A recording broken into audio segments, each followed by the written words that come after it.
सुनो, जिंदगी पुकार रही है तुमको, बढ़े चलो। दी स्टैंडर्ड कॉलेज, रोशन, पुरअज़्म और सेहतमंद मुस्तकबिल का अमीन। जिंदगी को बावकार तरीके से रवादावा रखने और नौजवानों के महफूज मुस्तकबिल के लिए स्टैंडर्ड कॉलेज ने ऑनलाइन क्लासेस का आगाज किया है, ताकि हमारे बच्चे तालीम की शाहराह पर गामजन रहें। गैर यकीनी हालात में यकीनी मुस्तकबिल। दी स्टैंडर्ड कॉलेज के साथ admission open. FSC, ICS, ICOM, FA, BS Zoology, Chemistry, Physics, Math, CS, IT, Economics, English, Psychology, BBA, BA, BSc, BCom।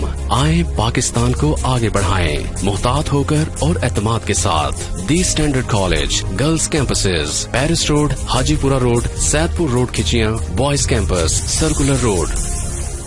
बिस्मिल्लाहिर्रहमानिर्रहीम। अस्सलाम वालेकुम स्टूडेंट्स। बच्चों कैसे हैं आप सब? उम्मीद करता हूँ आप सब खैरियत से हैं।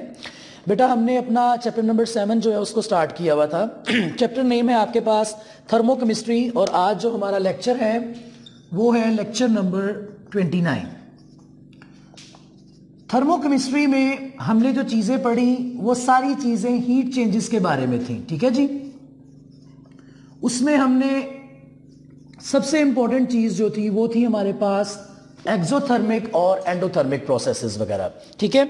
इसमें मैंने आपको ये बताया कि एक्सोथर्मिक प्रोसेस क्या होता है, कि ऐसा प्रोसेस जिसके अंदर आपके पास जब आप रिएक्शन करते हैं तो हीट जो है वो इवॉल्व होती है, मेरा मतलब हीट रिलीज होती है, सिस्टम से सराउंडिंग में जाती है।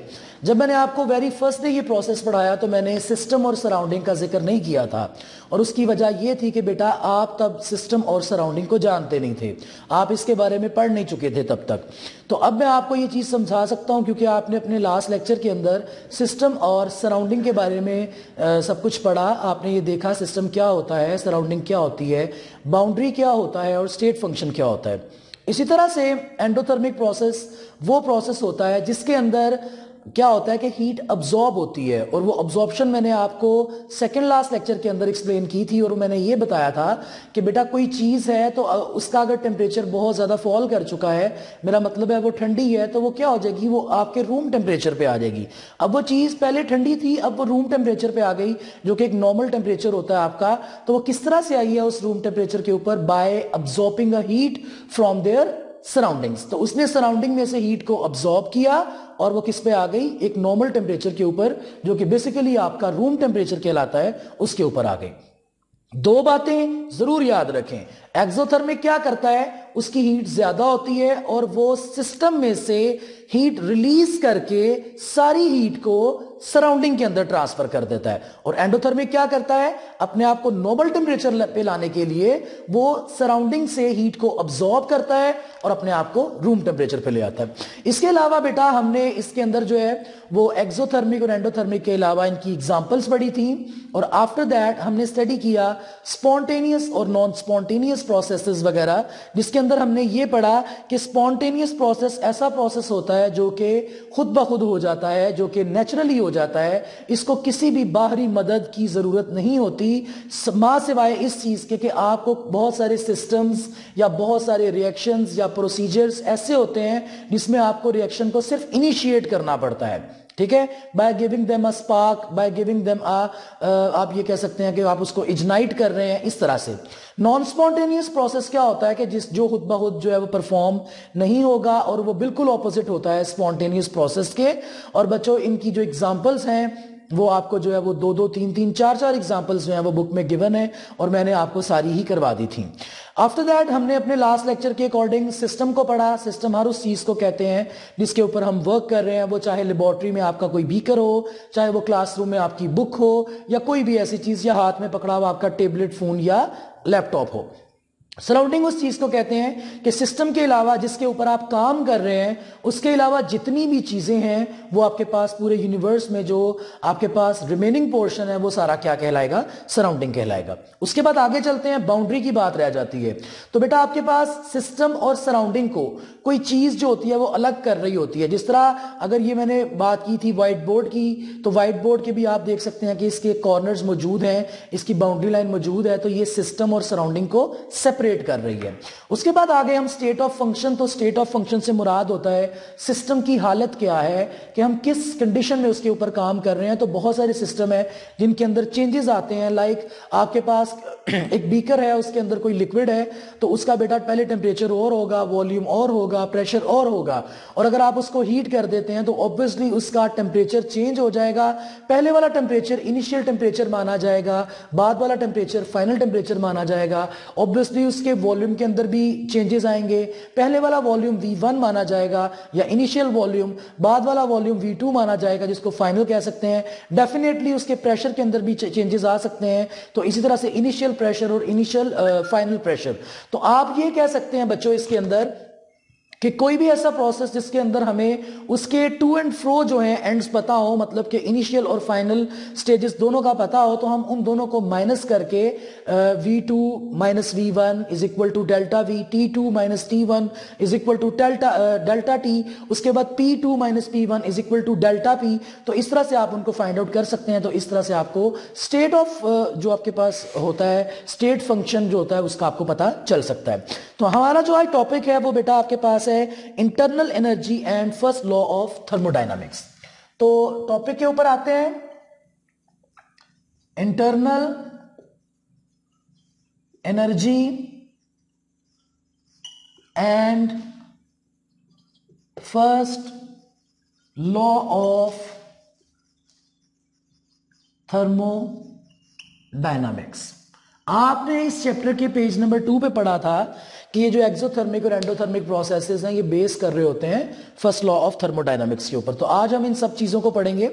तो सबसे पहले बताता है कि सिस्टम जो होता है, कोई भी ऐसी चीज आपने पहले भी पढ़ा हुआ है जो वेट रखती है, वजन रखती है और स्पेस को ऑक्युपाई करती है, उसको मैटर कहते हैं। तो बेटा कोई भी सिस्टम होगा, जारी बात है वो मैटर है, और कोई भी मैटर हो अगर, तो उसके अंदर डेफिनेट अमाउंट ऑफ एनर्जी जरूर मौजूद होती है। वो एनर्जी कम ज्यादा हो सकती है, लेकिन ऐसा नहीं कह सकते कि उसके अंदर एनर्जी मौजूद नहीं है। तो लिहाजा सबसे पहले हमने ये पढ़ा कि कोई भी ऐसा सिस्टम जो मैटर पे कंसिस्ट कर रहा है, डिपेंड कर रहा है, उसके अंदर डेफिनेट अमाउंट ऑफ एनर्जी जरूर जो है वो मौजूद होगी। अब बेटा अगर आप एनर्जी की बात करें तो आपके पास जो टोटल एनर्जी होती है, टोटल एनर्जी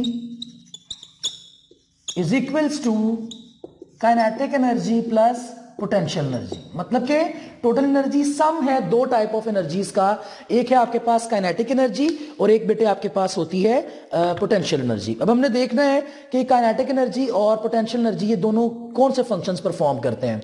बेटा अगर बात की जाए इस एनर्जी की जो कि आपके पास काइनेटिक एनर्जी है, तो ये तीन तरह के जो है वो फंक्शन परफॉर्म करती है। और उसमें आपके पास क्या होता है कि काइनेटिक एनर्जी की वजह से आपके पास मोशन होते हैं। मोशन कौन कौन से हो सकते हैं? एक होता है आपके पास ट्रांसलेशन मोशन या ट्रांसलेटरी मोशन कह सकते हैं।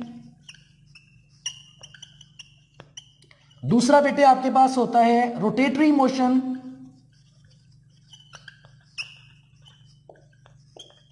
और थर्ड वन आपके पास होता है वाइब्रेटरी मोशन।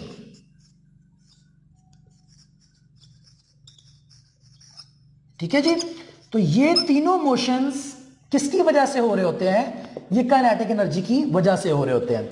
अगर आप बात समझना चाहें इसको ट्रांसलेटरी मोशन को, तो वो बेटा कुछ इस तरह से होता है कि उसके अंदर जो मॉलिक्यूल्स हैं उनकी कोई डायरेक्शन नहीं होती। जिस तरह आपने चैप्टर नंबर 3 में पढ़ा कि molecules of gases moving haphazardly collide with the walls of the vessel and collide among themselves. तो क्या होता है कि इनकी कोई डायरेक्शन नहीं है, कोई एक स्पेसिफिक जो है इनकी गोल नहीं है कि हमने यहां पे जाना है या इस सीक्वेंस से चलना है। ये आपके पास बेटा इसी तरह से जो है वो टू एंड फ्रो और हैफिजर्डली मूव करते रहते हैं, आगे पीछे मूव करते रहते हैं, इनका कोई स्पेसिफिक मोशन नहीं होता।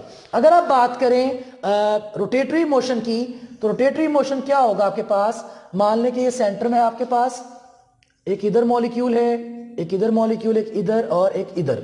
अब इसका रोटेटरी मोशन किस तरह का हो सकता है? या तो ये सारे मॉलिक्यूल्स को घुमा रहा है, कौन? सेंटर्ड मॉलिक्यूल, ठीक है, ये रोटेट कर रहा है, ये भी हो सकता है। और दूसरा ये हो सकता है कि ये वाला जो आपके पास ऊपर लगा हुआ है एटम या एलिमेंट, ये क्या कर रहा है? ये अपनी जो है वो स्पिनिंग के अंदर, अपने एक्सिस के अंदर ही घूम रहा है। ये बात आ जाती है चैप्टर नंबर 5 की, जिसके अंदर आपने पढ़ा था स्पिन क्वांटम नंबर, और उसमें हमने पढ़ा था कि a sub shall have 2 electrons and 2 electrons must have opposite spin। तो उसका उसने मतलब ये बताया था कि एक तो इसकी इलेक्ट्रॉन की स्पिन का मतलब ये कि इलेक्ट्रॉन यूं यूं घूम रहा है आपके पास गोल, ठीक है, और दूसरा मतलब ये कि यूं यूं घूमने के साथ साथ वो अपने एक्सिस में जिस तरह मैं इस मार्कर को रोटेट करवा रहा हूं उस तरह भी मूव कर रहा है। और उसके बाद बेटे आपके पास रह गया लास्ट वाला वाइब्रेटरी मोशन। तो अगर उसको ड्रॉ करूं तो वो क्या होती हैं, वो वाइब्रेशंस होती हैं। Let's say you have molecule इस तरह से, यू हैव मॉलिक्यूल इस तरह से, यू हैव मॉलिक्यूल इस तरह से, या इस तरह के वाइब्रेटरी मोशन होते हैं, या फिर बच्चों जिस तरह से आपका हार्ट जो है वो पंप करता है ब्लड को और यूं आपको लगता है कि वो इस तरह से मूव कर रहा है वो अपनी जगह पे ही है लेकिन क्या कर रहा है, वाइब्रेशंस कर रहा है। तो ये 3 तरह के वाइब्रेटरी मोशंस होते हैं। तो ये है ट्रांसलेटरी मोशन, ये है रोटेशनल मोशन और ये है वाइब्रेटरी मोशन। तो ये 3 तरह के होते हैं। और ये किसकी वजह से होते हैं, ये बेसिकली बच्चों आपके पास होते हैं काइनेटिक एनर्जी की वजह से। आगे चले जाते हैं, अगर पोटेंशियल एनर्जी की बात करें तो तमाम तरह की जो अट्रैक्टिव फोर्सेस होती हैं, वो चाहे किसी बॉन्ड की फोर्सेस हो, वो चाहे वैंडरवॉल्स फोर्सेस हो, चैप्टर 4 में आपने पढ़ा वैंडरवॉल फोर्सेस क्या होती हैं, a weak forces among themselves या a weak forces among the molecules, a weak forces which are present among the atoms. तो ये आपके पास क्या होती हैं, ये बेटा आपके पास पोटेंशियल एनर्जी की वजह से होती हैं। तो कहता है कि ये तमाम तरह की अट्रैक्टिव फोर्सेस को सिस्टम के अंदर जो है वो एग्जिस्ट करवाता है या इनको फंक्शन इनका करवाता है। तो इसमें कहता है कि अट्रैक्टिव फोर्सेस जो होती हैं इनमें तमाम तरह के बॉन्ड्स आ जाते हैं। अब वो बॉन्डिंग जो है वो आयनिक बॉन्ड हो, वो कोवलेंट हो, वो कोऑर्डिनेट कोवलेंट हो, वो आपके पास कोई भी हो सकता है, वैंडरवॉल्स हो सकता है या किसी भी तरह का बॉन्ड हो सकता है। लेकिन आप उसको यही कहेंगे कि ये किस एनर्जी की वजह से है, ये पोटेंशियल एनर्जी की वजह से है। उसके बाद जो टोटल आपके पास पॉसिबल काइंड ऑफ एनर्जीज होती हैं उनको हम क्या कहते हैं, इंटरनल एनर्जी। बेटा इंटरनल एनर्जी भी इसको कहा जाता है, इसको हिडन एनर्जी भी कहा जाता है। अब देखिए आप इस चीज पे पहुंच चुके हैं, ठीक है, इंटरनल एनर्जी। उसने ये कहा कि ऑल काइंड्स ऑफ एनर्जीज। बेटा आपने अभी तक जो है वो मॉलिक्यूल्स जो पढ़े चैप्टर नंबर 6 के अंदर, उसमें आपने टाइप्स ऑफ बॉन्डिंग पढ़ी, आपने उसके अंदर जो है वो एंगल्स पढ़े, आपने उसके अंदर ज्योमेट्रीज पढ़ी, आपने सारी चीजें देखी। लेकिन अभी भी आपकी जो क्लास में जो अभी तक आपने आपकी इस लेवल के ऊपर जो उसने मॉलिक्यूल्स दिखाए हैं उसमें डिफरेंट काइंड ऑफ एनर्जीज जो है वो मौजूद नहीं है। तो लिहाजा आपने ये बात ज़हन में रखनी है कि बेटा आपके पास डिफरेंट मॉलिक्यूल्स या कंपाउंड्स के अंदर different types of bonds exist कर सकते हैं, डिफरेंट टाइप्स ऑफ जो है वो अट्रैक्शंस जो है वो डिपेंड कर सकती हैं उसके अंदर। तो वो सारी की सारी क्या होती हैं, वो पोटेंशियल एनर्जी होती हैं। वो आपके पास वैंडरवॉल्स हो, वो आपके पास डाइपोल डाइपोल फोर्सेस हो, वो इंस्टेंटेनियस डाइपोल हो, वो आयनिक हो, वो कोवलेंट हो, वो कोऑर्डिनेट कोवलेंट हो, या किसी भी वो हाइड्रोजन बॉन्डिंग फोर्सेस हो, वो सारी की सारी क्या होती हैं, वो पोटेंशियल एनर्जी की वजह से होती हैं। और उन सबको मिला के हम क्या कहते हैं कि ये क्या है, इंटरनल एनर्जी कहलाती है। तो इंटरनल एनर्जी आपके पास इधर जो है वो आपको बता दी गई। तो कहता है चेंज जो होता है इंटरनल एनर्जी में of the system is a state function. तो इंटरनल एनर्जी के बारे में ये बताता है कि ये मुमकिन नहीं है कि हम किसी भी चीज के अंदर की जो मौजूद एनर्जी है, जो इंटरनल एनर्जी, हम उसको फाइंड आउट कर सकें। मिसाल के तौर पे H2O है तो इसके अंदर जो इंटरनल एनर्जी है उसको फाइंड आउट करना पॉसिबल नहीं है, या आप ये कह सकते हैं कि वो बहुत मुश्किल काम है। लेकिन चेंज इन इंटरनल एनर्जी उसको फाइंड आउट करना ये पॉसिबल भी है, और ये हम आपको बताएंगे भी, ये बुक आपको बताएगी भी कि हम इसको किस तरह से फाइंड आउट कर सकते हैं। तो ये पेज नंबर 198 की जो लास्ट 2 लाइंस हैं इसमें आपको यही बताया गया। जब हम पेज नंबर 199 पे चले जाते हैं तो इसमें बताता है कि आपके पास 2 फंक्शनल फंडामेंटल वेज हैं जिनकी मदद से हम एनर्जी को ट्रांसफर कर सकते हैं। बेटा एनर्जी ट्रांसफर की जा सकती है, पेज नंबर 199 के ऊपर ही बॉटम में आपको टॉपिक नजर आ रहा है फर्स्ट लॉ ऑफ थर्मोडायनामिक्स, और उसका एजेंडा ही क्या है, energy can not be created not destroyed but change from one form to the other. कि एनर्जी ना तो बनाई जा सकती है ना डिस्ट्रॉय की जा सकती है, इसको हम चेंज करते हैं, इसको हम ट्रांसफर करते हैं, इसको हम गिव ऑफ करते हैं। तो इसमें जो फंडामेंटल वेज बता रहा है एनर्जी को ट्रांसफर करने के, वो बेटे 2 हैं, और वो कौन कौन से हैं, गौर करिएगा। Energy in the form of heat and energy in the form of work आप कह सकते हैं, ठीक है, हीट और वर्क। अब देखें फॉर एग्जांपल आप किसी चीज को ठीक करना चाहते हैं, ठीक है, तो आप उसको क्या करते हैं, आप उसको हैमर से पुश देते हैं। तो जब हैमर से पुश देते हैं तो आपके पास क्या हो रहा है इसके अंदर कि बेसिकली आप एनर्जी सप्लाई कर रहे हैं और उसकी शेप को अपने लिहाज से जो है वो, ये मैं आपको एक देसी सी एग्जांपल दे रहा हूं, ठीक है, जिसको आप समझ सकते हैं। तो क्या होता है कि हम उसको एनर्जी सप्लाई कर रहे हैं बाय पुशिंग हैमर, हैमर से हम उसको जो है वो हिट कर रहे हैं, ये एनर्जी जा रही है। लेकिन ये कौन सी एनर्जी है, energy in the form of work, हम उसके ऊपर वर्क डन कर रहे हैं by applying force, by applying pressure. और बेटा energy in the form of heat, जिस तरह आपके पास कोई बर्तन है आपके किचन के अंदर, आपने उसको स्टोव पे रख दिया, ठीक है, तो आप उसमें कोई पानी है, दूध है, कोई भी चीज है, जब आप नीचे से स्टोव देते हैं, स्टोव खोलते हैं, तो क्या होता है कि हीट की वजह से वो पानी गर्म हो जाता है। तो आप क्या कर रहे हैं, हीट सप्लाई कर रहे हैं। आप आयरन जो होती है इस्त्री, उससे अपने कपड़ों को प्रेस कर रहे हैं, तो बेटा आयरन जो है वो आपको पता है कि वो उसका फंक्शन ही क्या है, हीट प्रोवाइड करना। तो वो हीट प्रोवाइड कर रही है आपके कपड़ों पे, तो आप कपड़े को हाथ लगाते हैं तो वो गर्म हो जाता है। तो इसका मतलब क्या है, ये एनर्जी ट्रांसफर हुई है किस फॉर्म में, इन द फॉर्म ऑफ हीट। तो ये बेटा आपके पास उसने इसकी एग्जांपल्स तो नहीं दी हुई, लेकिन मैंने कोशिश की कि मैं आपको थोड़ा सा समझा सकूं कि ये क्या मतलब है इसका, कि एनर्जी को हम ट्रांसफर कर सकते हैं इन the form of heat and work. तो कहता है हीट जो है वो प्रॉपर्टी नहीं है सिस्टम की। क्यों नहीं है बेटा, मैंने बहुत दफा बताया, मान लें ये बीकर है जिसको मैंने भी एग्जांपल दी कि हमने चूल्हे पे चढ़ाया हुआ है, स्टोव पे रखा हुआ है, ठीक है, तो मैंने इसको जनाब हीट दी, इसके अंदर वाटर था, और वाटर जो इसके अंदर मौजूद था वो इस हीट की वजह से, हीट अब्सॉर्ब करने की वजह से हीट अप हो गया। जब इसका टेम्परेचर बढ़ेगा तो बच्चों ये क्या हो जाएगा, ये वाटर में से हीट इवॉल्व हो रही है। तो बेटा जब ये हीट इवॉल्व हो रही है, अगर सिस्टम क्लोज नहीं है, अगर सिस्टम क्लोज नहीं है, there are two types of system, एक होता है ओपन सिस्टम, एक होता है क्लोज सिस्टम। मैं बात कर रहा हूं ओपन सिस्टम की, ठीक है, ओपन सिस्टम। तो बेटे अगर आपका सिस्टम ओपन है तो जो हीट इसके अंदर प्रोड्यूस हो रही है वो अंदर रुक नहीं पाएगी और सारी इवॉल्व हो जाएगी। तो आप मुझे बताएं क्या सिस्टम में हीट बाकी रही, नेवर, क्योंकि सिस्टम में से हीट किधर चली गई, सराउंडिंग में। कल भी आपको लास्ट लेक्चर में मेरा मतलब हमने पढ़ाया है इसके अंदर कि आपके पास जो हीट होती है वो सिस्टम का हिस्सा नहीं रहती, जब वो सिस्टम में से निकल जाती है, सराउंडिंग में चली जाती है, तो फिर वो सिस्टम का हिस्सा नहीं रहेगी और बिल्कुल नहीं रहेगी। तो इसमें भी उसने यही बताया। हाँ, अगर आपके पास सिस्टम क्लोज है, जिस तरह से आप कॉफी बनाते हैं, चाय बनाते हैं और उसको थर्मस में डाल लेते हैं, तो बच्चों वो 4 to 5 आवर्स के बाद भी वो ठंडी नहीं होती है। क्यों ठंडी नहीं होती, क्योंकि उसके अंदर जो हीट मौजूद है वो in the form of smoke या in the form of heat, in the form of radiations, वो बाहर नहीं जाती, क्योंकि थर्मस जो होता है वो क्लोजली पैक जो आपके पास विजल होता है। तो इसी तरह से सिस्टम जो है वो हिस्सा नहीं है हीट का, तो कहता है कि it is therefore not a state function, तो लिहाजा हीट जो है वो स्टेट फंक्शन नहीं है। बच्चों पेज नंबर 199 के ऊपर आपको डेफिनेशन दिखाई गई और वो डेफिनेशन में ये बोला गया, it is defined as the quantity of energy that flows across the boundary of a system, कि हीट की वो मिकदार जो कि क्रॉस कर जाती है बाउंड्री किसकी, सिस्टम की। देखिए इसकी बाउंड्री क्या है, इसकी बाउंड्री ये है, ठीक है, ये इसकी बेटे बाउंड्री है, इतनी इतनी, इससे बाहर अगर हीट जाती है तो वो किस में कन्वर्ट हो गई, वो कन्वर्ट हो गई सराउंडिंग में, ठीक है, वो किस में कन्वर्ट हो गई, सराउंडिंग में। तो उसने यही बताया कि ये क्वांटिटी ऑफ, इसको यूं बयान किया जा सकता है कि क्वांटिटी एनर्जी की जो कि फ्लो कर जाती है cross the boundary of a system, कि सिस्टम की बाउंड्री में से बाहर चले जाती है, कब, during a change in its state, जब उसकी स्टेट में, हालत में चेंज आ रहा होता है। क्योंकि जब ये नॉर्मल टेम्परेचर पे था तब इसकी बेटा स्टेट और थी, लेकिन जब इसको आप टेम्परेचर दे रहे हैं, अब क्या हो रहा है, अब स्टेट चेंज हो गई है, टेम्परेचर चेंज हो गया है, वॉल्यूम चेंज हो गया है, due to difference in temperature. किसकी वजह से, टेम्परेचर डिफरेंस की वजह से, क्योंकि हमने टेम्परेचर बढ़ा दिया है between system and the surrounding. तो आपके पास टेम्परेचर डिफरेंस है सिस्टम के और सराउंडिंग के। अब देखें ना, अभी आपके पास टेम्परेचर जो आज है वो मेरा ख्याल round about 13 to 14 degree Celsius होगा।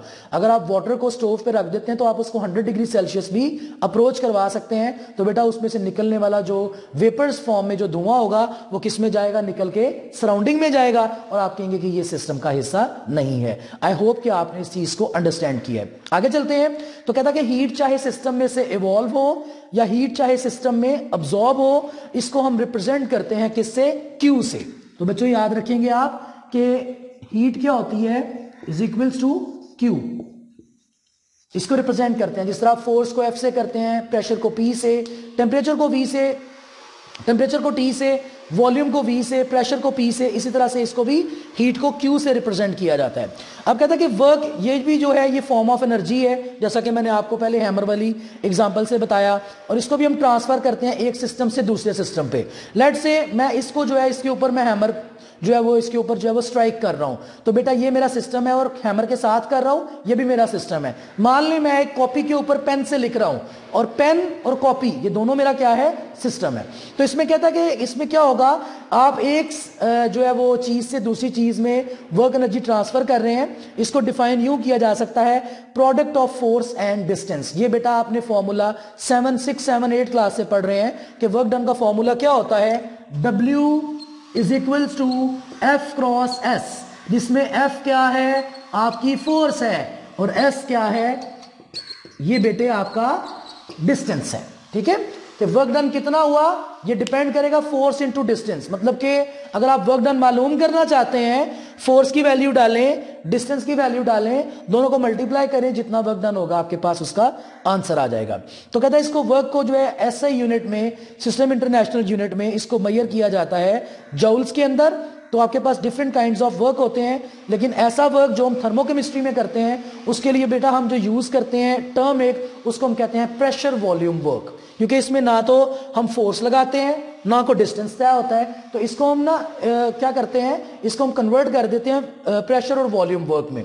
इस फोर्स को हम प्रेशर के साथ रिप्लेस कर देते हैं, इस डिस्टेंस को हम वॉल्यूम के साथ रिप्लेस कर देते हैं। ठीक है, फोर्स को प्रेशर के साथ, डिस्टेंस को वॉल्यूम के साथ। तो इसको हम आज पढ़ेंगे कि किस तरह से होता है। कहता है expansion can occur when a gas is evolve during a chemical reaction. In such cases work done by the system is given by W is equals to -P delta V। मतलब कि अगर आप किसी चीज को हीट करते हैं, जिस तरह आपने चार्ल्स लॉ में पढ़ा, एक सिस्टम था, 2 बीकर थे आपके पास, ये बेटे एक बीकर है तो उसका पिस्टन यहां पे था, और ये आपके पास दूसरा बीकर है तो उसका पिस्टन कहां आ जाएगा, यहां पे। ये आपके पास इनिशियल टेम्परेचर और प्रेशर पे था या वॉल्यूम पे था। जब आपने बेटा इसको हीट किया तो क्या हुआ कि टेम्परेचर बढ़ने की वजह से ये आपका जो पिस्टन है ये बच्चों ये ऊपर चला गया। तो लिहाजा इसमें जो आपके पास फोर्स है ये प्रेशर है, ठीक है, और जो आपके पास S डिस्टेंस है ये वॉल्यूम है। तो मतलब कि पहले वॉल्यूम इतना था, अब वॉल्यूम बढ़ गया, तो हमने इसको कोरिलेट करवा दिया फोर्स और डिस्टेंस को प्रेशर और वॉल्यूम के साथ। तो इसमें आपके पास जो वैल्यू आई है वो आई है W is equals to -P delta V। तो बच्चों हमने माइनस को स्टडी करना है कि एक्चुअली माइनस होता क्या है। तो कहता है प्रेशर वॉल्यूम वर्क के अंदर फोर्स को हम प्रेशर बना देते हैं, डिस्टेंस को हम वॉल्यूम चेंज बना देते हैं। इक्वेशन 1 जो कि लिखी हुई है W is equals to -P delta V, work is not a state function. Work यहां पे स्टेट फंक्शन नहीं है, लेकिन जो साइन है W का वो पॉजिटिव है, और ये कब पॉजिटिव होता है, जब वर्क डन किया जा रहा होता है ऑन द सिस्टम। तो अब देखिए ना, आप work done on the system कर रहे हैं, क्योंकि आप सिस्टम को, इस बीकर को क्या प्रोवाइड कर रहे हैं, हीट प्रोवाइड कर रहे हैं। तो बेटा आपके पास जो है W का साइन पॉजिटिव कब होगा, जब आप सिस्टम के ऊपर वर्क करेंगे, और नेगेटिव कब होगा, जब आप क्या करेंगे, when work is done by the system. तो अगर इसमें से हीट इवॉल्व हो रही है और ये सारी जा रही है सराउंडिंग में, तो इसका साइन क्या होगा, नेगेटिव।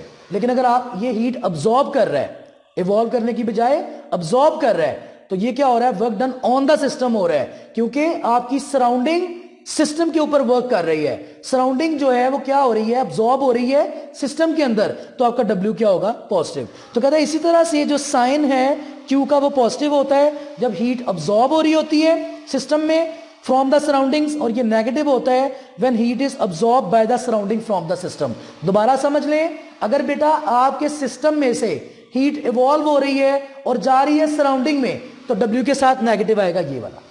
और अगर आपका सिस्टम हीट को अब्सॉर्ब कर रहा है, और हीट कहां से अब्सॉर्ब कर रहा है, सराउंडिंग से, तो आपके W की जो वैल्यू आएगी वो क्या आएगी, वो बेटा आपके पास पॉजिटिव आएगी। तो ये आपके पास जो ऊपर टॉपिक लिखा हुआ है internal energy and first law of thermodynamics, ये बेटा आपने आज सिर्फ क्या पढ़ा है, इंटरनल एनर्जी, जिसमें आपने ये पढ़ा है कि सिस्टम जो होता है इसकी एक डेफिनेट अमाउंट ऑफ एनर्जी होती है। टोटल एनर्जी डिपेंड करती है काइनेटिक प्लस पोटेंशियल एनर्जी के ऊपर। पोटेंशियल एनर्जी की अगर बात करें तो इसमें ऑल टाइप्स ऑफ फोर्सेस या all type of attractive forces मौजूद होती हैं। काइनेटिक एनर्जी की बात करें तो इसमें ऑल टाइप्स ऑफ मोशन जो है वो इन्वॉल्व होते हैं। इसमें मोशन मैंने आपको ट्रांसलेटरी बताया, इसमें मोशन मैंने आपको रोटेटरी बताया, इसमें मोशन मैंने आपको वाइब्रेटरी मोशन भी इसके अंदर मैंने आपको बताया है। उसके बाद कहता है कि अगर आप बात कर रहे हैं सिस्टम की, तो बेटा आपके पास सिस्टम की जो इंथाल्पी होती है या इंटरनल एनर्जी होती है उसको आप एग्जैक्टली मेजर नहीं कर सकते, लेकिन हां आप सिस्टम के अंदर जो चेंज इन एनर्जी आती है उसको आप फाइंड आउट कर सकते हैं। आगे चले अगर हम तो कहते हैं दो फंडामेंटल वेज हैं जिनकी मदद से क्या होता है कि एनर्जी जो होती है वो ट्रांसफर की जा सकती है। तो वो फंडामेंटल वेज बच्चों कौन से हैं? हीट और वर्क, ये दो फंडामेंटल वेज हैं, इनकी मदद से एनर्जी को ट्रांसफर किया जा सकता है। तो आपके पास जो क्वांटिटी ऑफ एनर्जी होती है वो फ्लो करती है जब across the boundary of the system, तो वो सराउंडिंग में चली जाती है, तो ये भी एक एनर्जी चेंज है। हीट इवॉल्व हो रही है या अब्सॉर्ब हो रही है, उसको हम डिनोट करते हैं किससे? Q से हम उसको डिनोट करते हैं। बाद में बताता है बेटा अगर आपने वर्क डन फाइंड आउट करना है तो वर्क डन का फॉर्मूला होता है F क्रॉस S, मतलब कि फोर्स मल्टीप्लाई बाय डिस्टेंस, या आप ये कह सकते हैं the product of force and distance. तो बच्चों इसमें क्या बात आई कि जब हम काम करते हैं थर्मोकेमिस्ट्री के साथ तो हम इस फोर्स को रिप्लेस करवा देते हैं प्रेशर के साथ, डिस्टेंस को रिप्लेस करवा देते हैं चेंज इन वॉल्यूम के साथ। तो देख लें इधर Fs था, यहां पे फोर्स की जगह P आ गया, S की जगह चेंज इन वॉल्यूम आ गया। तो माइनस साइन जो है इधर ये आपको मैंने बता दी है कि बेटा अगर आपके पास Q का साइन पॉजिटिव है तो इसका मतलब है हीट अब्सॉर्ब हो रही है सिस्टम में, कहां से? सराउंडिंग से। और अगर आपके पास साइन नेगेटिव है तो हीट अब्सॉर्ब हो रही है by the surrounding from the system. तो बेटा ये था आपका आज का टॉपिक, और इंशाल्लाह हम अगले जो लेक्चर होगा हमारा उसके अंदर फर्स्ट लॉ ऑफ थर्मोडायनामिक्स को स्टडी करेंगे। अगर आपको इसमें कोई प्रॉब्लम है अपना क्वेश्चन नोट डाउन कर लें ताकि अगली डिस्कशन क्लास में हम इसको क्लियर कर सकें। तब तक के लिए मुझे इजाजत दीजिए, अपना बहुत ख्याल रखिए, अल्लाह हाफिज।